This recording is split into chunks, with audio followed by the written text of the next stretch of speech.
Har du nogensinde tænkt over, hvorfor den klogeste mand, der nogensinde har levet i denne verden, valgte at tale gennem simple historier om frø, fiskere og hyrder, i stedet for gennem komplekse teologiske udredninger? Hvorfor Jesus, som Guds levendegjorte søn, der besad al universets viden, bevidst valgte en undervisningsmetode, der virkede så almindelig, så hverdagsagtig, så menneskelig? Forestil dig scenen et øjeblik. Solen over Galilea varmer blidt huden på hundreder af mennesker, der samler sig omkring en ung tømrer. Mødre holder deres spædbørn i armene, mænd har lagt deres værktøj fra sig for at lytte, og børn leger i udkanten, mens deres små ører fanger hvert et ord.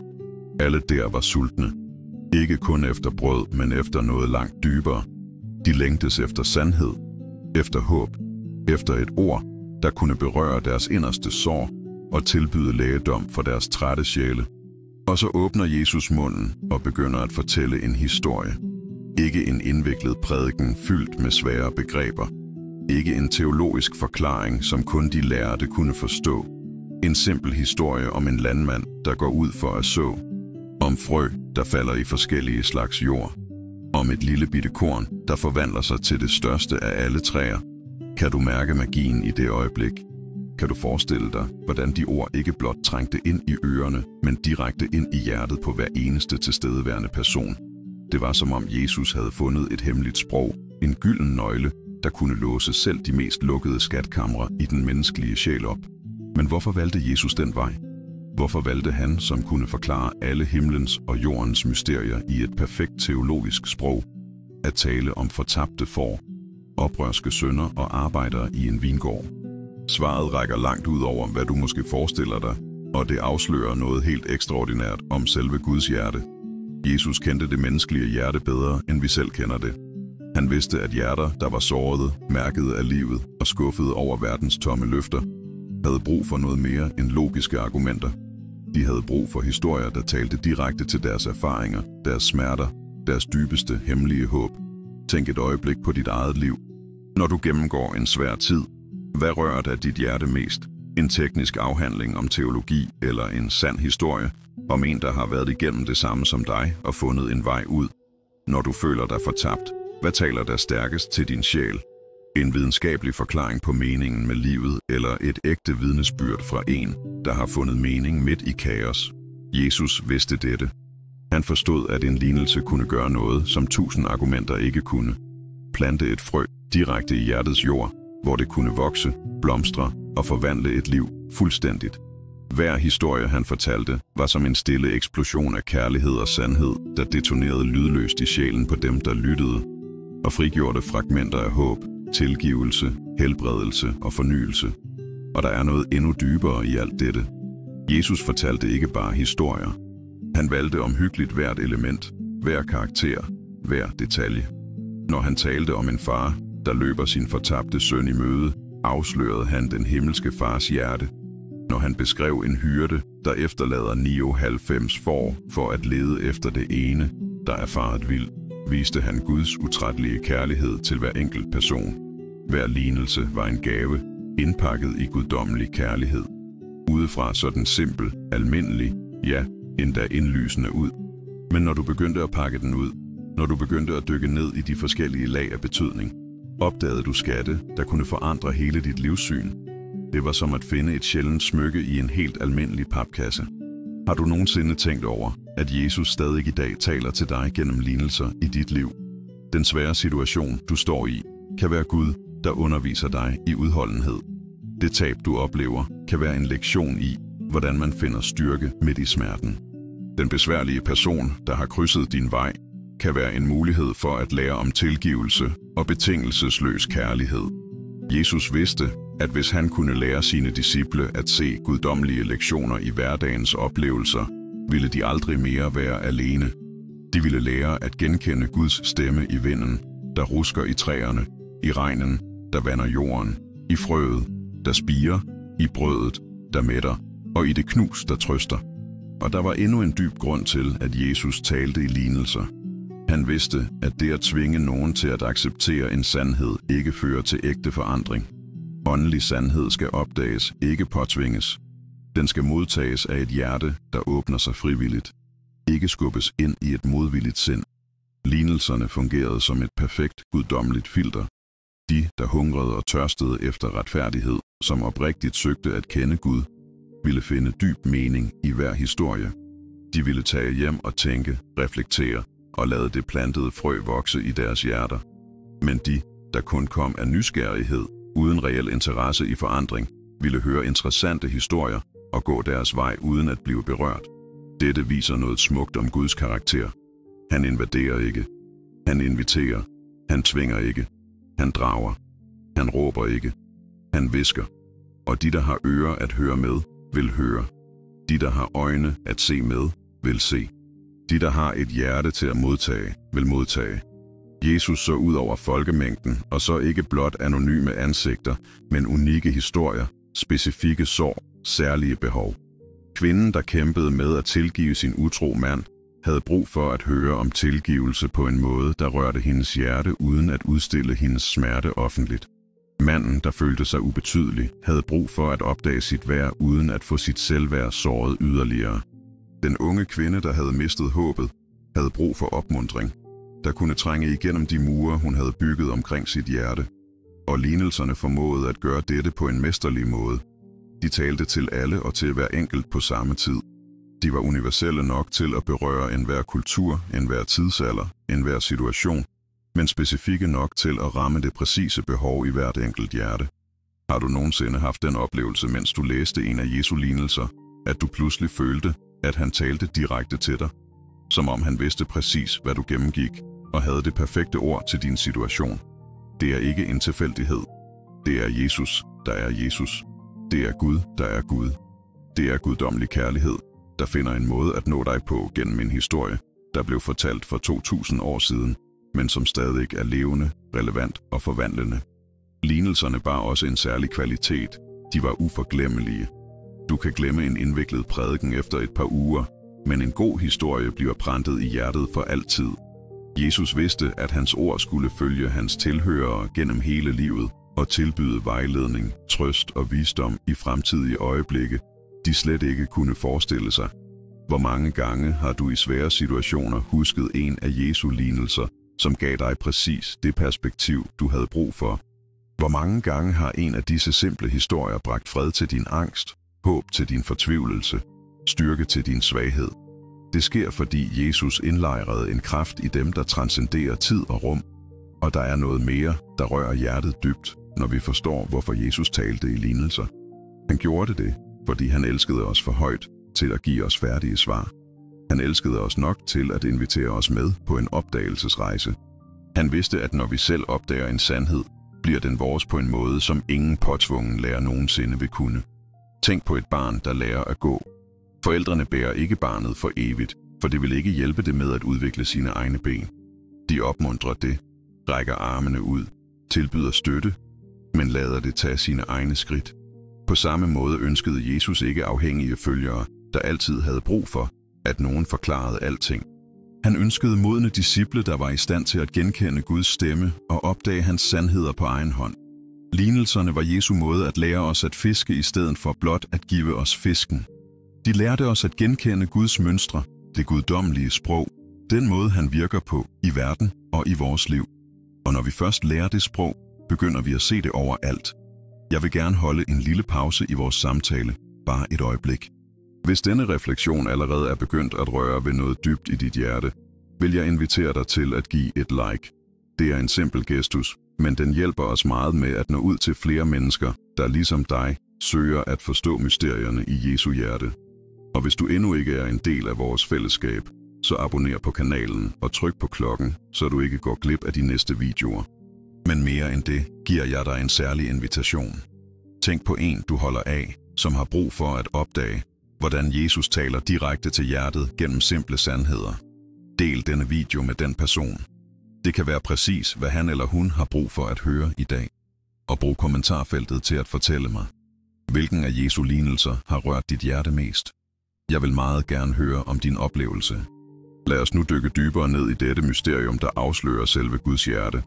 Nu hvor vi er begyndt at forstå visdommen bag Jesu lignelser, er vi nødt til at dykke endnu dybere ned i dette hav af kærlighed og sandhed. For der sker noget, når vi virkelig forstår, hvorfor Jesus valgte at tale på denne måde. Vores hjerte åbner sig for en helt ny virkelighed om, hvordan Gud relaterer til os. Jesus vidste, at hver person, der kom til ham, bar på en unik bagage af smerte, frygt, forventninger og behov. Der var fiskeren, der kæmpede for at forsørge sin familie, bekymret for, om der ville være fisk nok næste dag. Der var moderen, der netop havde mistet et barn, og spurgte sig selv, om Gud virkelig bekymrede sig om hendes lidelse.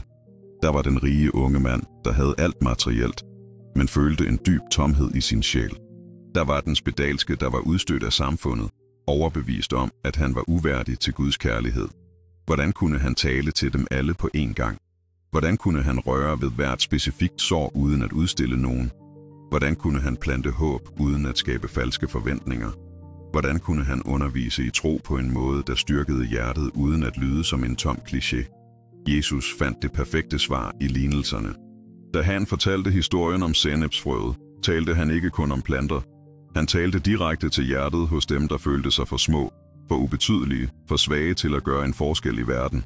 Han hviskede, din tro, selvom den virker lige så lille som dette frø, har potentialet til at blive noget ekstraordinært.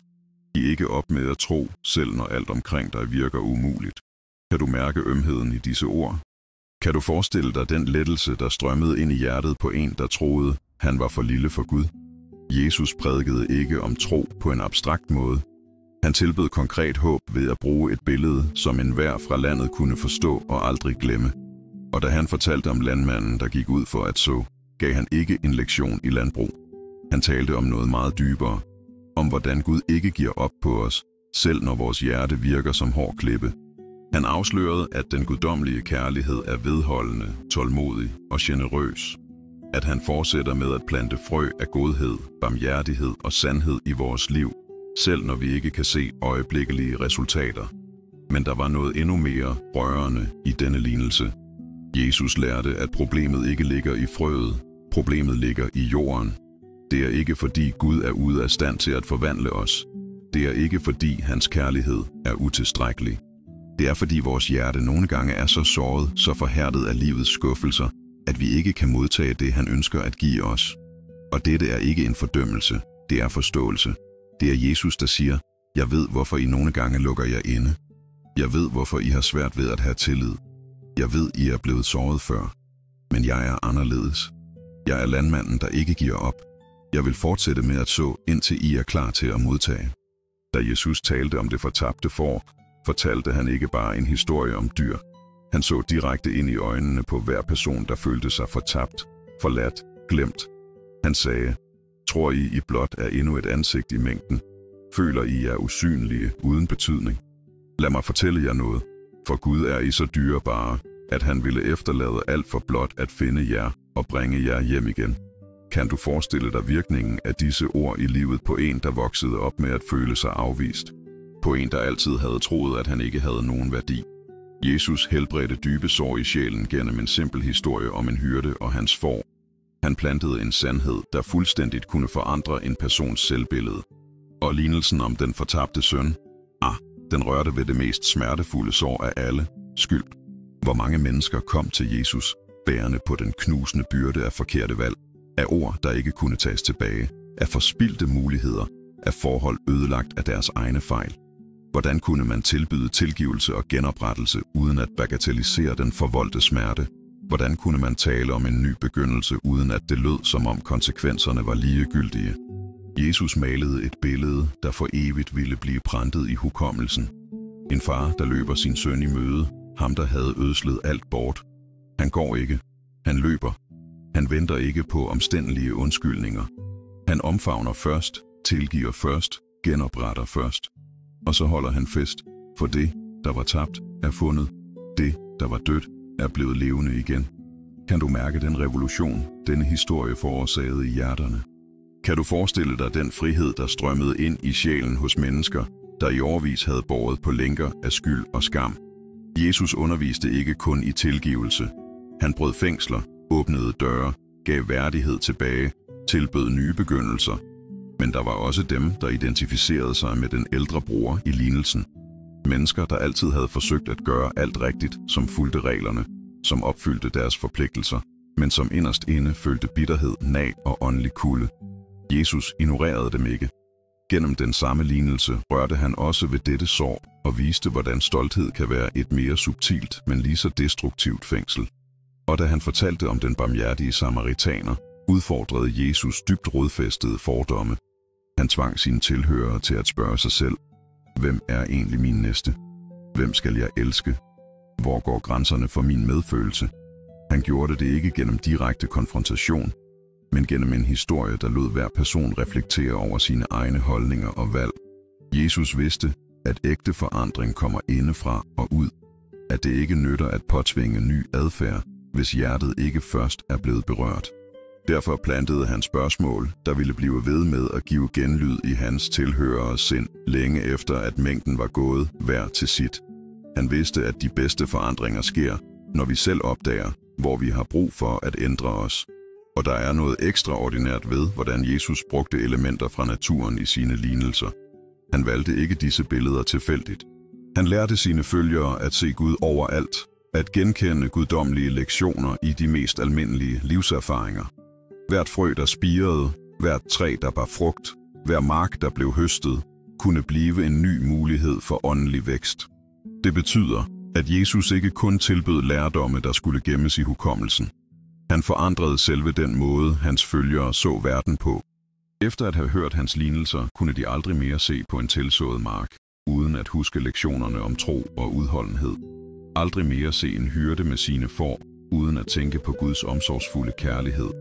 Aldrig mere være vidne til en far, der omfavner sin søn, uden at mindes den guddommelige barmhjertighed.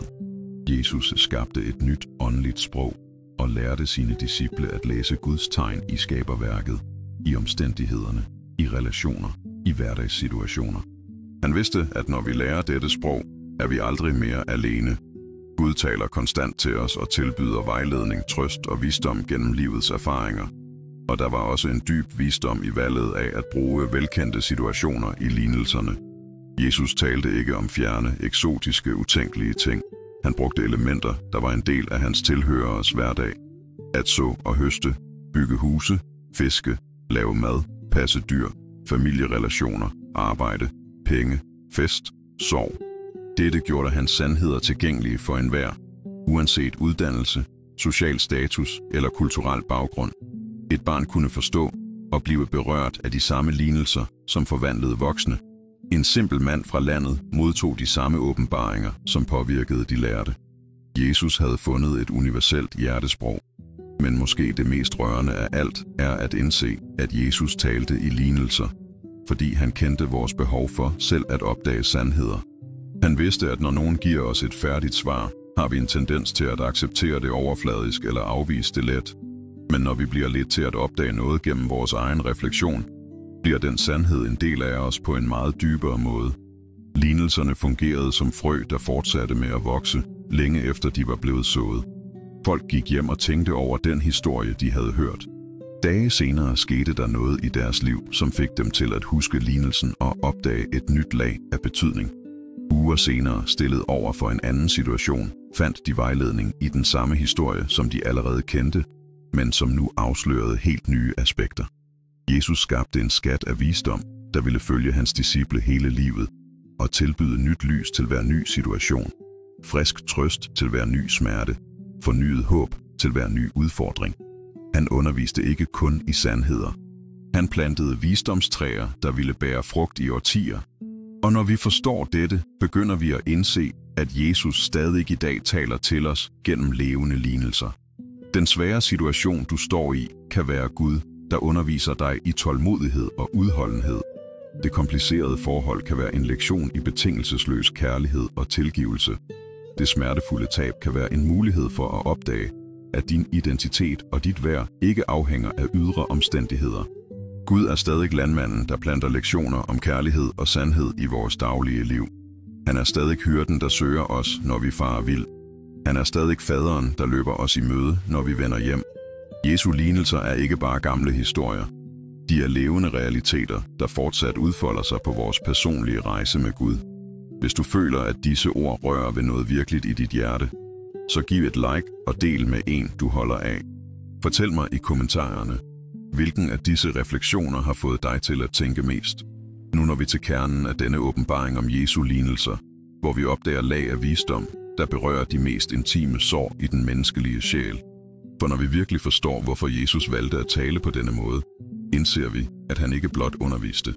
Han helbredte. Han informerede ikke blot. Han forvandlede. Han talte ikke blot. Han plantede evige frø, der ville vokse i de sværeste øjeblikke i vores liv. Jesus vidste noget, vi ofte glemmer. Åndelig sandhed kan ikke tvinges ind i et hjerte. Den skal inviteres ind. Den skal finde forberedt jord, et hjerte, der frivilligt åbner sine døre for at modtage det, Gud vil plante. Og lignelserne fungerede præcis sådan. De respekterede hver persons frie vilje og tilbød skatte til dem, der ønskede at grave dybere, men tvang aldrig nogen til at acceptere noget, de ikke var klar til at modtage. Tænk på skønheden i denne guddommelige tilgang.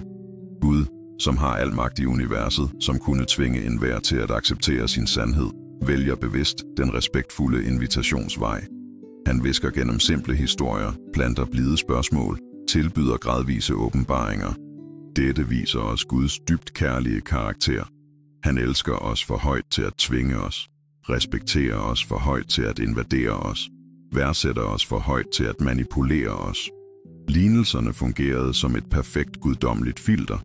Forestil dig en si, der adskiller forskellige elementer. De, der kom til Jesus med en ægte hunger efter sandhed, en virkelig tørst efter forvandling, med et hjerte åbent for forandring, fandt dyb mening i hver historie. De gik derfra med meget mere, end de kom for at søge. De bar på frø, der ville vokse hele livet og tilbyde visdom, trøst og retning i fremtidige øjeblikke, de slet ikke kunne forestille sig. Men de, der nærmede sig kun af overfladisk nysgerrighed, uden reel interesse i personlig forandring, uden vilje til at stille spørgsmålstegn ved deres egne holdninger og overbevisninger, hørte interessante historier og gik underholdt derfra, men ikke forvandlet. Og dette var ikke en fejl ved metoden. Det var guddommelig beskyttelse. Jesus vidste, at dybe åndelige sandheder, når de bevidst afvises, kan forhærde hjertet endnu mere. Derfor tilbød han dem på en måde, så de kun blev fuldt åbenbaret for dem, der virkelig ønskede dem. Har du nogensinde tænkt over, hvor anderledes dette er fra den måde, verden fungerer på? I samfundet forsøger vi ofte at overbevise gennem stærke argumenter, social pres, følelsesmæssig manipulation, påtvunget autoritet. Men Jesus valgte den modsatte vej. Han tilbød sandheder gennem historier, der lod hver person frit vælge at acceptere eller afvise, at fordybe sig, eller forblive på overfladen, at tillade forvandling eller forblive uændret. Og der var noget endnu mere ekstraordinært i Jesu valg af at bruge elementer fra naturen og hverdagssituationer i sine lignelser. Han afslørede, at Gud ikke kun taler gennem ekstraordinære overnaturlige begivenheder. Gud kommunikerer konstant med os gennem skaberværket, gennem omstændigheder, gennem almindelige livserfaringer. Hver solopgang, hver regn, der falder, hvert frø, der spirer, hvert træ, der blomstrer, bærer guddommelige budskaber for dem, der har øjne at se med. Jesus lærte sine følgere at udvikle en ny form for åndelig opfattelse. Efter at have hørt hans lignelser om frø, kunne de aldrig mere plante noget uden at huske lektionerne om tro, tålmodighed og gradvis vækst. Efter at have lyttet til historier om hyrder og får, kunne de aldrig mere se disse dyr uden at tænke på Guds beskyttende omsorg. Efter at have hørt historien om den barmhjertige samaritaner, blev enhver nødlidende person, de mødte, en mulighed for at vise praktisk kærlighed. Det betyder, at Jesus ikke kun tilbød lærdomme, der skulle huskes og gentages. Han forandrede selve den linse, hvorigennem hans disciple så virkeligheden. Han skabte en ny åndelig bevidsthed, der gjorde det muligt at genkende Guds nærvær og stemme i enhver livssituation. Det var som om, han gav dem åndelige briller, der afslørede usynlige dimensioner af den daglige virkelighed. Og dette rørte direkte ved de dybeste kampe i det menneskelige hjerte. Angsten, der gnaver i sjælen, når vi ikke kan kontrollere fremtiden, fandt helbredelse i lignelsen om liljerne på marken, der ikke bekymrer sig for morgendagen, fordi de stoler på skaberens omsorg. Følelsen af ubetydelighed, der får os til at tvivle på vores værdi, blev helbredt af historien om enken, der kun gav 2 små mønter, men hvis gave blev betragtet som den største af alle, fordi den blev givet med fuld kærlighed. Frygten for fiasko, der lammer vores drømme, fandt håb i lignelsen om talenterne, der lærte om vigtigheden af at bruge de gaver, vi har modtaget, selvom de virker små eller utilstrækkelige.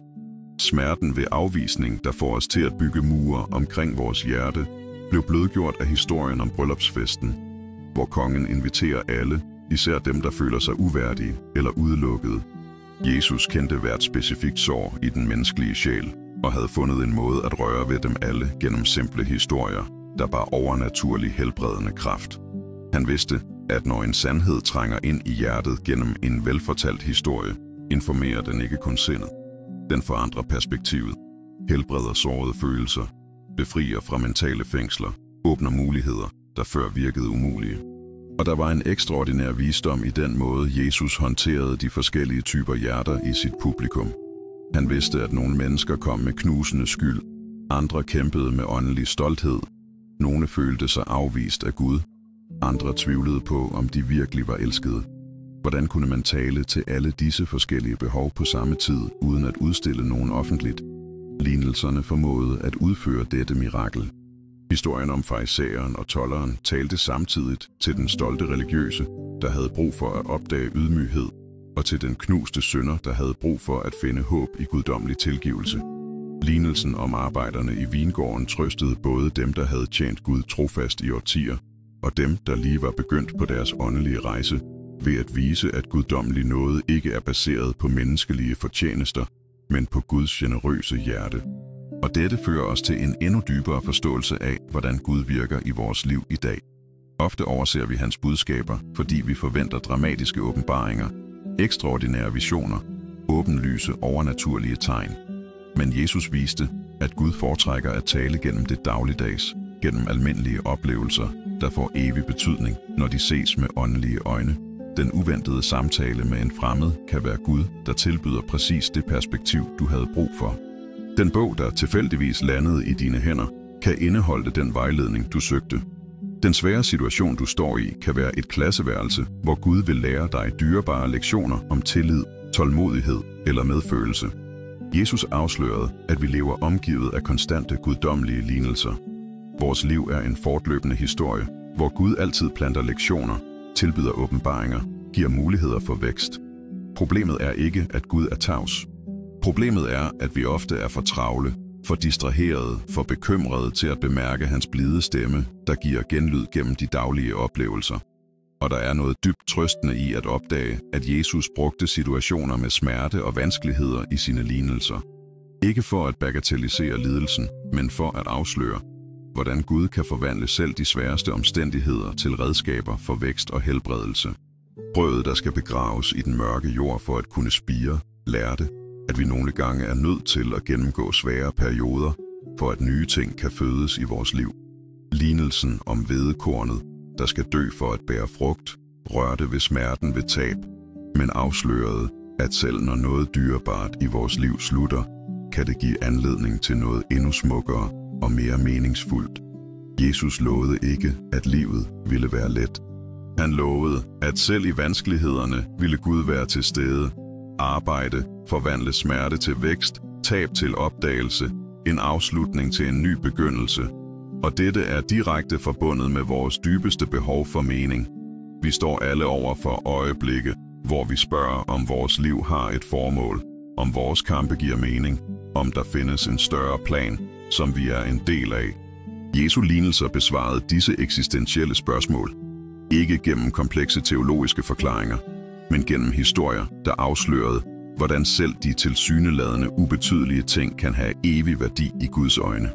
Fiskeren, der kastede sine net, forsøgte ikke kun at tjene til livets ophold. Han deltog i en guddommelig metafor om, hvordan Gud når hjerter gennem almindelige mennesker, der er villige til at være redskaber i hans hænder. Kvinden, der fejede huset for at finde en tabt mønt, gjorde ikke kun rent. Hun demonstrerede Guds utrættelige dedikation til at søge efter hver dyrebar sjæl, der går tabt i verden. Jesus afslørede, at der ikke findes ubetydelige liv, ingen handlinger uden betydning, ingen mennesker uden værdi i Guds øjne. Hver historie, han fortalte, var dette revolutionerende budskab.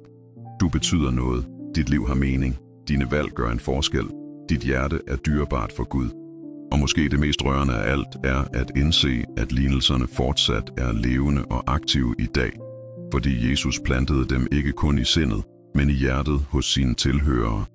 De bar i sig en skabende kraft, der ville fortsætte med at bære frugt gennem århundreder. Hver gang nogen fortæller en af disse historier, hver gang nogen mediterer over dens betydning, hver gang nogen finder trøst eller retning gennem dem, fortsætter lignelserne med at opfylde deres oprindelige formål. Det betyder, at når du identificerer dig med den fortabte søn og finder håb i faderens tilgivelse, oplever du præcis det, Jesus planlagde, da han fortalte denne historie for første gang. Når du ser dig selv i kvinden, der rørte ved kanten af Jesu kappe, og føler, at din tro kan få ham til at handle i dit liv, modtager du den samme helbredelse, som den kvinde modtog for 2000 år siden. Lignelserne transcenderer tid og rum, fordi de taler til den universelle menneskelige tilstand. De berører frygt, håb, kampe og drømme, der er fælles for alle mennesker, i alle kulturer, i alle tidsaldre. Jesus fandt et hjertesprog, der aldrig bliver forældet, aldrig mister relevans, aldrig ophører med at tilbyde præcis det, hver sjæl har brug for. Og når vi begynder at forstå dette, forvandles vores liv til en stor, levet lignelse. Vi begynder at se enhver situation som en mulighed for at opdage noget nyt om Guds karakter, om hans kærlighed til os, om hvordan han virker i verden.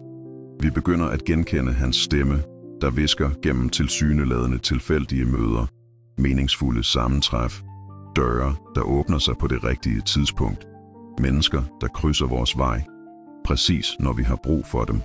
Hvilken indvirkning har denne åbenbaring på dig? Giv et like, hvis du bliver rørt, og fortæl mig i kommentarerne, hvordan du har oplevet, at Gud taler gennem hverdagen. Vi er nu nået til det mest ekstraordinære øjeblik på denne opdagelsesrejse, hvor alle brikkerne falder på plads og afslører et fuldstændigt billede af Jesu uendelige visdom i hans valg af at tale i lignelser. Det er her, vi forstår ikke kun metoden, men hjertet bag metoden. Ikke kun teknikken, men den dybe kærlighed, der motiverede hvert ord, hver historie, hvert omhyggeligt valgte billede. Jesus vidste noget, der fuldstændig revolutionerer vores forståelse af, hvordan Gud relaterer til os. Den mest kraftfulde åndelige sandhed er ikke den, der påtvinges udefra, men den, der spirer indefra. Den kommer ikke gennem argumenter, der overbeviser vores modvillige sind, men gennem åbenbaringer, der berører vores villigt åbne hjerte. Og lignelserne var det perfekte instrument til at lade dette ske. Tænk på den guddommelige genialitet i denne tilgang. Jesus kunne være kommet og proklameret sin guddommelighed, krævet tilbedelse, tvunget anerkendelse gennem overvældende magtdemonstrationer. Han kunne have brugt sin autoritet som Guds søn til at befale øjeblikkelig lydighed, men han valgte en helt anden vej. En vej, der afslører selve Gud Faders hjerte. Han valgte at erobre hjerter gennem historier, der plantede frø af kærlighed, som vækkede en hunger efter sandhed, som skabte en tørst efter forvandling. Han vidste, at når en person selv opdager en åndelig sandhed, når de har det åbenbaringsøjeblik, hvor alt giver mening, bliver den sandhed en del af dem på en måde, som ingen påtvungen lærer nogensinde ville kunne. Og dette fører os til den smukkeste forståelse af alle om lignelserne. De var redskaber for frihed, ikke kontrol. Jesus brugte dem ikke til at manipulere mennesker, men til at befri dem. Ikke til at skabe afhængighed, men til at fremme åndelig modenhed. Ikke til at danne blinde følgere, men til at udvikle tænkende disciple, der kunne genkende Guds stemme og træffe kloge beslutninger på egen hånd. Hver lignelse fungerede som et frø af sund åndelig uafhængighed. Den underviste i evige principper, der ville gøre det muligt for disciplene at navigere i fremtidige situationer, som Jesus ikke specifikt havde adresseret. Det var som om han gav dem værktøjer i stedet for færdige svar, lærte dem at fiske i stedet for blot at give dem fisken. Da Jesus fortalte om landmanden, underviste han ikke kun i evangelisering. Han afslørede et evigt princip.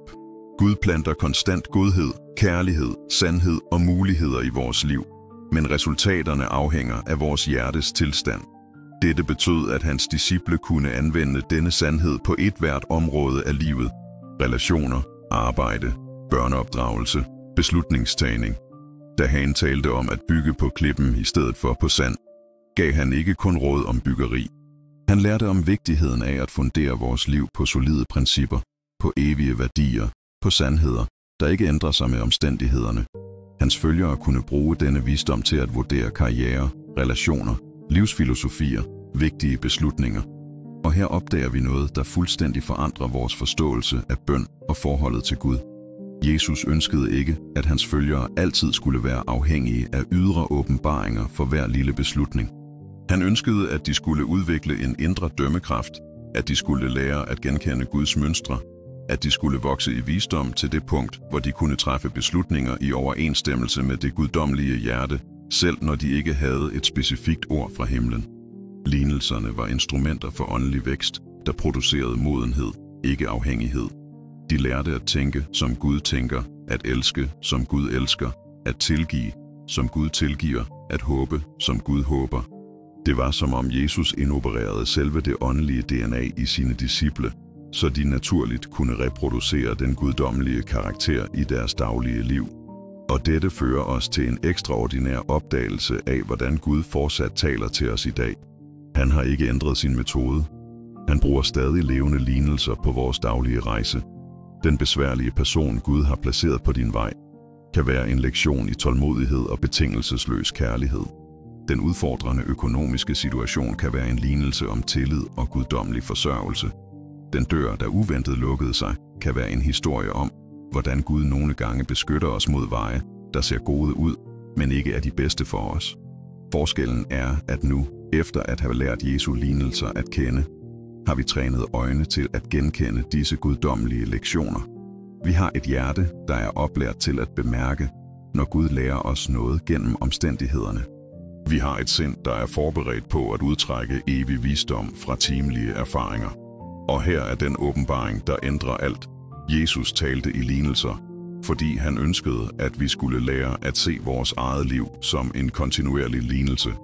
Han ønskede, at vi skulle forstå, at hvert dag, hvert møde, hver udfordring, hver sejr er en mulighed for at opdage noget nyt om Guds karakter, om hans kærlighed til os, om hvordan han virker i verden.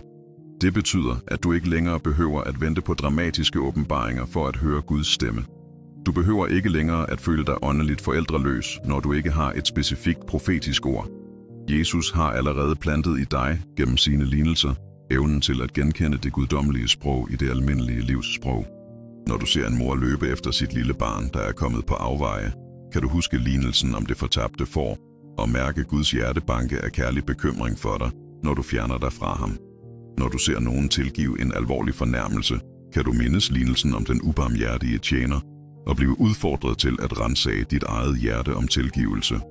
Når du planter noget i din have og følger den langsomme, men konstante vækst, kan du forbinde dig med lignelserne om frø og forstå, at Gud lader ting vokse i dit liv, som endnu ikke er synlige, men som vil spire på det rette tidspunkt.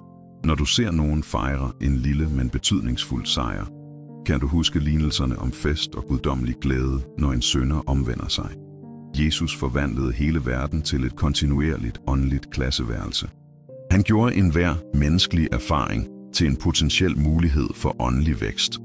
Han plantede i vores sind et genkendelsessystem, der giver os mulighed for at se Gud i aktion, selv når han ikke udfører åbenlyse mirakler. Og dette fører os til den mest trøstende forståelse af alle. Du er aldrig alene i dine kampe, fordi Jesus allerede har plantet i dit hjerte alle de nødvendige redskaber til at finde håb, visdom og styrke i enhver situation. De lignelser, du kender, bærer i sig selv nok kraft til at guide dig gennem enhver storm i livet. Når du føler dig for lille til at gøre en forskel, visker lignelsen om sennepsfrøet i dit hjerte, at størrelse ikke betyder noget, når der er ægte tro involveret. Når du føler dig fortabt og uden retning, minder lignelsen om det fortabte for dig om, at der er en hyrde, der ved præcis, hvor du er, og som er på vej for at møde dig. Når du føler dig overvældet af konsekvenserne af forkerte valg, giver lignelsen om den fortabte søn genlyd med løftet om, at det aldrig er for sent at vende hjem. Men der er stadig en dybere dimension i denne åbenbaring. Jesus ønskede ikke kun, at vi skulle genkende de guddommelige lignelser i vores liv. Han ønskede, at vi skulle blive levende lignelser for andre mennesker. At vores måde at elske på skulle blive en historie, der taler om Guds kærlighed. At vores måde at tilgive på skulle blive en lignelse om guddommelig barmhjertighed. At vores evne til at håbe midt i vanskeligheder skulle blive en levende lektion i Guds trofasthed. Det betyder, at du ikke kun er modtager af Jesu lignelser. Du er også en fortæller af lignelser. Dit liv fortæller en historie om Gud til alle mennesker omkring dig. Måden du behandler dine børn på, lærer om guddommeligt faderskab. Måden du håndterer besværlige mennesker på, afslører noget om Kristi karakter. Din reaktion på vanskeligheder er en lignelse om tro og tillid til Gud. Og når vi forstår dette, bliver vores ansvar smukt i stedet for tungt. Det er ikke et knusende pres for at være perfekt. Det er en vidunderlig invitation til at lade Kristi liv skinne gennem vores uperfekte menneskelighed. Det er at opdage, at Gud kan bruge vores fejl, vores kampe, vores øjeblikke af svaghed som en del af den historie, han fortæller gennem os. Jesus vidste, at evangeliet ville sprede sig mere effektivt gennem levende lignelser end gennem veltalende prædikener. En person forvandlet af Guds kærlighed er mere værd end 1000 teologiske argumenter. Et hjerte helbredt af guddommelig nåde er mere overbevisende end nogen intellektuel debat. Et liv, der demonstrerer ægte håb midt i modgang, er mere kraftfuldt end nogen forklaring på, hvorfor Gud tillader lidelse. Og dette bringer os til den endelige og mest forvandlende åbenbaring om Jesu lignelser. De var ikke kun en undervisningsmetode. De var en manifestation af selve evangeliet. Hver historie afslørede den gode nyhed, at Gud elsker os betingelsesløst, søger os utrætteligt, tilgiver os fuldstændigt, genopretter os generøst og udruster os overnaturligt til at leve et liv, der ærer hans navn og velsigner andre mennesker. Lignelserne var evangeliet i historieform. De var korset og opstandelsen oversat til et sprog, som ethvert hjerte kunne forstå. De var frelsen tilbudt gennem billeder, der rørte ikke kun sindet, men også følelserne, fantasien, hukommelsen, håbet. Da Jesus fortalte om en skat gemt i en mark, talte han om himmerigets uendelige værdi og om, hvordan det er værd at opgive alt for at opnå det. Da han beskrev en købmand, der søgte efter dyrebare perler, afslørede han, hvordan Gud søger os med utrættelig beslutsomhed, fordi vi er dyrebare i hans øjne. Da han malede billedet af en banket forberedt for gæster, der afviser invitationen, viste han, hvordan frelsen tilbydes generøst, men skal accepteres frivilligt.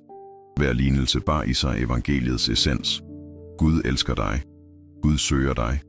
Gud tilgiver dig. Gud genopretter dig. Gud udruster dig. Gud bruger dig. Gud fejrer dig.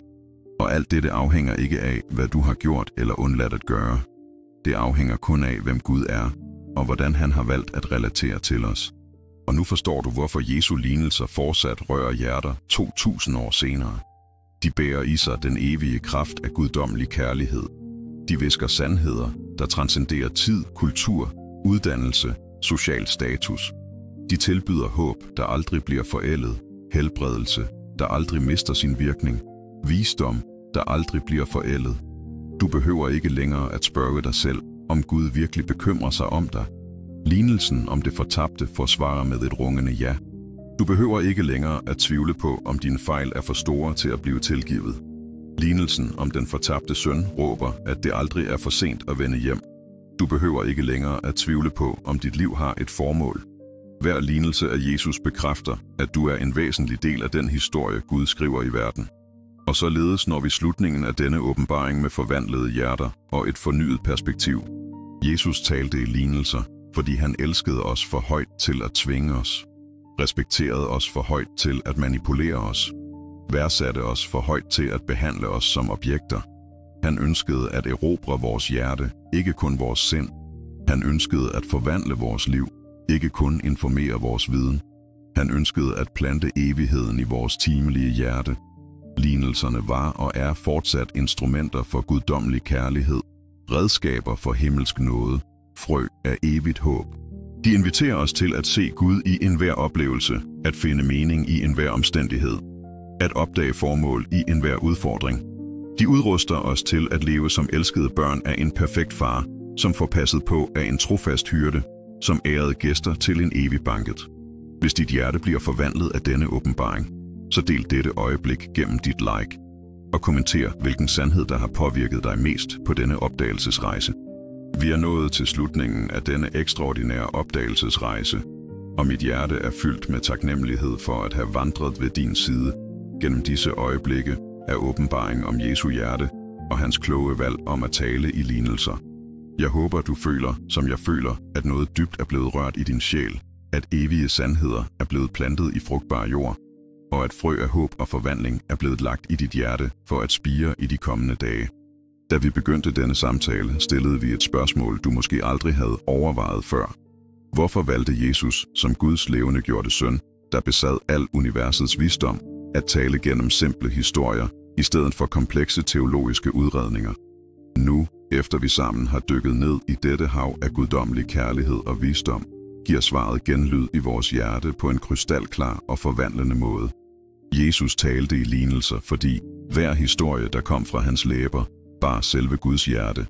Hvert valgt billede, hver skabt karakter, hver beskrevet situation afslørede noget dybt om, hvordan vores himmelske far relaterer til os. Han ønskede ikke kun at informere vores sind om åndelige sandheder. Han ønskede at forvandle vores hjerter, helbrede vores inderste sår, plante håb i vores tørste ørkener, tilbyde retning i vores øjeblikke af største forvirring. Lignelserne var instrumenter for guddommelig kærlighed, fordi de respekterede vores valgfrihed. Jesus kunne have tvunget forståelse, påtvunget sandheder, krævet accept gennem overvældende magtdemonstrationer. Men han valgte den respektfulde invitationsvej, den gradvise åbenbarings, den frivillige opdagelses. Dette viser os, at Gud elsker os for højt til at manipulere os, værdsætter os for højt til at tvinge os, respekterer os for højt til at invadere vores hjerte uden tilladelse. Hver lignelse fungerede som et frø plantet i det menneskelige hjertes jord, programmeret til at vokse på det rette tidspunkt, bære frugt i den passende sæson, give skygge i øjeblikke af største nød. Jesus vidste, at en sandhed, vi selv opdager, bliver vores på en måde, som ingen påtvungen lærer nogensinde ville kunne. Han plantede blide spørgsmål, der ville fortsætte med at give genlyd i vores sind, længe efter at mængden var gået hver til sit. Og vi opdagede noget ekstraordinært. Lignelserne var ikke kun en fortidig undervisningsmetode. De er fortsat levende og aktive i dag, fordi de bar i sig evig kraft, visdom, der transcenderer tid og kultur, sandheder, der taler til den universelle menneskelige tilstand. Når du identificerer dig med den fortabte søn og finder håb i faderens tilgivelse, når du ser dig selv i det fortabte får og mærker hyrden løbe efter dig, når du anerkender din lidenhed i sennepsfrøet, men opdager uendeligt potentiale i ægte tro, oplever du præcis det, Jesus planlagde, da han fortalte disse historier for første gang. Men der er noget endnu smukkere i denne åbenbaring. Jesus ønskede ikke kun, at vi skulle genkende de guddommelige lignelser i vores daglige liv. Han ønskede, at vi skulle blive levende lignelser for andre mennesker. At vores måde at elske på skulle blive en historie, der taler om Guds kærlighed. At vores evne til at tilgive skulle blive en lektion i guddommelig barmhjertighed. At vores håb midt i vanskeligheder skulle blive et vidnesbyrd om vores skabers trofasthed. Dit liv fortæller en lignelse om Gud til alle omkring dig. Måden du behandler besværlige mennesker på afslører noget om guddommelig tålmodighed. Din reaktion på modgang er en lektion i tillid midt i stormen. Din måde at fejre sejre på demonstrerer glæden i Guds hjerte, når hans børn har fremgang. Og således forstår vi, at Jesus forvandlede hele verden til et kontinuerligt åndeligt klasseværelse. Hver menneskelig erfaring bliver en mulighed for åndelig vækst. Hver hverdagssituation kan afsløre aspekter af den guddommelige karakter. Hvert forhold tilbyder lektioner i kærlighed, tilgivelse, tålmodighed, medfølelse. Hver udfordring bliver en anledning til at opdage indre ressourcer, vi ikke vidste, vi besad. Du behøver aldrig mere at føle dig åndeligt forældreløs, fordi Jesus allerede har plantet i dit hjerte alle de nødvendige redskaber til at genkende Guds stemme i livets erfaringer. De lignelser, du kender, bærer nok kraft til at guide dig gennem enhver storm, tilbyde trøst i enhver smerte, give visdom til enhver beslutning, plante håb i enhver ørken. Når du føler dig for lille til at gøre en forskel, så husk sennepsfrøet, der bliver til det største af træer. Når du føler dig fortabt og forvirret, så husk fåret, der blev fundet af den kærlige hyrde. Når du bærer byrden af forkerte valg, så lad historien om den fortabte søn hviske i dit hjerte, at det aldrig er for sent at vende hjem. Når du tvivler på dit værd, så lad lignelsen om den tabte mønt minde dig om, at du er så dyrebar for Gud, at han ville vende himmel og jord for at finde dig. Jesu lignelser var ikke kun gamle historier indgraveret på støvede pergamentruller. De var og er fortsat levende åbenbaringer af Guds hjerte, kærlighedsbreve skrevet i et sprog, som enhver sjæl kan forstå, evige løfter pakket ind i billeder, der aldrig vil blive glemt.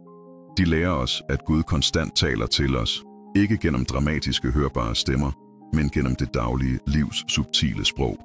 Hver solopgang er en lignelse om nye begyndelser. Hver regn, der falder, er en lektion i guddommelig forsørgelse. Hvert frø, der spirer, er en historie om skjult potentiale. Hvert knus, man modtager, er et ekko af Guds faderlige kærlighed. Du blev skabt til at leve i denne konstante bevidsthed om det guddommelige nærvær, til at genkende de lignelser, Gud fortæller gennem din daglige rejse, til at udtrække evig visdom fra timelige erfaringer. Du blev udrustet til at være både modtager og formidler af de sandheder, Jesus plantede gennem sine simple, men forvandlende historier. Og nu, mens vi afslutter denne dyrebare tid sammen, vil jeg invitere dig til et øjebliks intimitet med ham, der talte i lignelser, fordi han elsker os for højt til at tvinge os, men værdsætter os for højt til at lade os gå fortabt. Et øjebliks taknemmelighed for hver historie, der har rørt vores hjerte, for hver sandhed, der har forvandlet vores perspektiv, for hvert frø af håb, der er blevet plantet i vores sjæl. Lad os nærme os den himmelske Far, velvidende at han modtager os ikke som fjerne fremmede, men som elskede børn, der har opdaget noget vidunderligt om hans hjerte. Lad os åbne vores indre for at modtage endnu mere af den kærlighed, han ønsker at udøse over os. Kære Far, vores hjerte flyder over med taknemmelighed for, at du gennem din søn Jesus har åbenbaret skønheden i din kærlighed gennem lignelser, der fortsat rører vores sjæl i dag. Tak, fordi du elsker os på en måde, der respekterer vores frihed, for at du underviser os gennem historier, der trænger ind ikke kun i vores sind, men i vores dybeste hjerte. Herre, hjælp os med at se hver dag i vores liv som en ny mulighed for at opdage mere om, hvem du er. Åbn vores åndelige øjne, så vi kan genkende dine lektioner i de daglige oplevelser. Giv os følsomme ører, så vi kan høre din stemme hviske gennem de omstændigheder, du tillader på vores rejse. Må vi altid huske, at vi er dyrebare i dine øjne som det fortabte får, der blev fundet, elsket betingelsesløst som den fortabte søn, der blev modtaget med åbne arme, værdsat uendeligt som den tabte mønt, der blev søgt med utrættelig dedikation. Plant i vores hjerte visheden om, at selv når vi føler os små som et sennepsfrø, har vores tro potentiale til at flytte bjerge og forvandle umuligheder til realiteter. Selv når vi gennemgår svære perioder som frøet begravet i den mørke jord, forbereder du i os vækst og frugter, der vil velsigne mange liv. Herre, må vores liv blive en levende lignelse om din kærlighed for alle mennesker omkring os. Må vores måde at elske på afspejle dit medfølende hjerte. Må vores evne til at tilgive demonstrere din uendelige barmhjertighed. Må vores håb midt i vanskeligheder vidne om din urokkelige trofasthed. Hjælp os med at være som den landmand, der går ud for at så og spreder frø af godhed, opmuntrende ord, kærlige gestus overalt, hvor vi går. Må vi stole på, at du vil lade det, vi planter, vokse, selv når vi ikke ser øjeblikkelige resultater. Tak, fordi du lærer os, at hver historie i vores liv er en del af en større fortælling, som du skriver, hvor hvert kapitel har mening, hver vanskelighed har et formål, hver sejr fejres i himlen.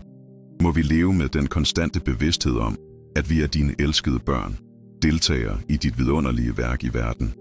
Udøs over os din fred, som overgår al forstand, din glæde, som er uafhængig af omstændighederne, dit håb, som står fast, selv når alt omkring os virker usikkert. Må vi bære med os visheden om, at du altid er til stede, altid arbejder, altid passer på, altid vejleder os med perfekt kærlighed. Og når vi står over for svære tider, må Jesu lignelser give genlyd i vores hjerte som trøstende melodier, der minder os om, at du vender alle ting til det gode for dem, der elsker dig. Må vi finde i dine ord styrke til at fortsætte, visdom til at beslutte, håb til at drømme. Herre, velsign hver person, der har hørt dette budskab. Må de plantede sandheder vokse og blomstre i deres hjerter og bære frugter af forvandling, helbredelse og fornyelse. Må de aldrig glemme, at de er elsket, værdsat, eftersøgt og fejret af dig. I Jesu navn, ham der fortalte de smukkeste kærlighedshistorier, verden nogensinde har kendt, beder vi med overstrømmende taknemmelighed, med dyb fred, med fornyet håb. Amen. Må Kristi fred, som overgår al forstand, bevare dit hjerte og dit sind. Gå i fred, velvidende, at du bærer i dig evige skatte, plantet gennem Jesu lignelser, og at dit liv fortsat må være en smuk historie om Guds kærlighed til alle omkring dig.